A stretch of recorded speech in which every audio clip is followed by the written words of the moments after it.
no seu cotidiano, ele é conservador, porque essa atitude passiva está conservando o status quo em que nós vivemos. Como que você lê isso? Não, a atitude conservadora conserva só o que funciona.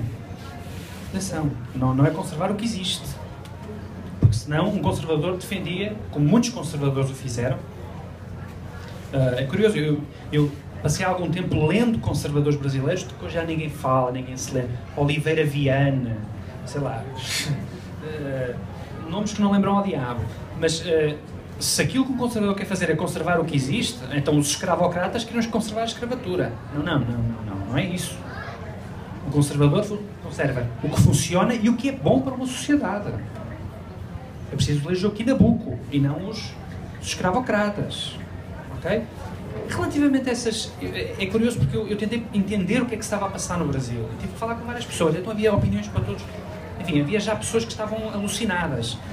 Diziam que as manifestações eram organizadas pelo PT para que o PT pudesse passar golpes constitucionais para transformar o Brasil numa ditadura. Havia outros que diziam que esses... Uns diziam isso. Outros diziam que o que se estava a passar era a emergência de uma classe média que queria mais. E, portanto, isso era um bom sinal. Bom, se for o último caso, eu acho que deve ser o último caso mesmo, eu acho isso um sinal de vitalidade democrática. Honestamente, enfim. Condenando pilhagens, atos de roubo, são casos de polícia. Mas nos casos de política, pessoas que exigem melhor saúde, melhor educação, que se revoltaram contra os gastos da Copa, por exemplo, eu acho isso perfeitamente natural e até saudável. Basta dizer que Portugal, o caminho que Portugal trilhou antes de falir, antes de voltar a chamar o FMI, é exatamente o caminho que o Brasil está a trilhar agora. Ou seja, Portugal organizou a Eurocopa, dito de outra forma, tentando explicar isto melhor, para não assustar as pessoas, estragar o fim de semana às pessoas em Paraty. Portugal teve uma década de crescimento medíocre. E a única forma que Portugal teve de sustentar o seu nível de dívida foi contraindo mais dívida. Para fazer 10 estados para a Eurocopa, para fazer 50 mil loucuras. Isso que ano foi, só para localizar? A Eurocopa foi em 2004, nós começamos essa loucura nos inícios do século XXI. 2000, 2001. Crescimentos ridículos, não chegavam a 1%. Eu não sei neste momento como é que está o crescimento no Brasil. 1%. Essa base. Juro que não sabia. Menos. Ok, isto nem de encomenda. Hein? Bom, e então o país começou a endividar-se loucamente. Até que chegou a uma altura em que, enfim, basta somar as contas, não é?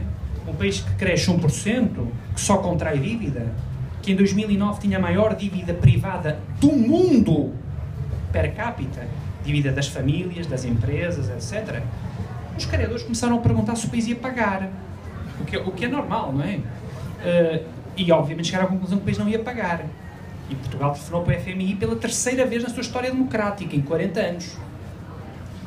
Bom, e isso deveu-se ao facto do país entrar num ciclo de endividamento público e privado para o qual não havia crescimento económico possível.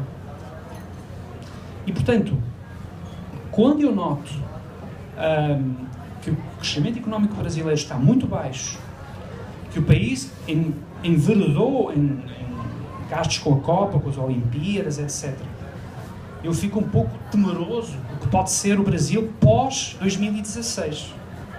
Porque eu já vi esse filme. Claro que houve uma pequena ajuda. Foi o Lehman Brothers que acabou por arrasar com a economia europeia. Mas, mesmo assim, eu vejo as metas de inflação a serem furadas, vejo o crescimento económico muito baixo e, obviamente, fico preocupado com o Brasil. Porque eu já vi esse filme em Portugal e não é um filme bonito de ver. Vamos fazer uma última pergunta.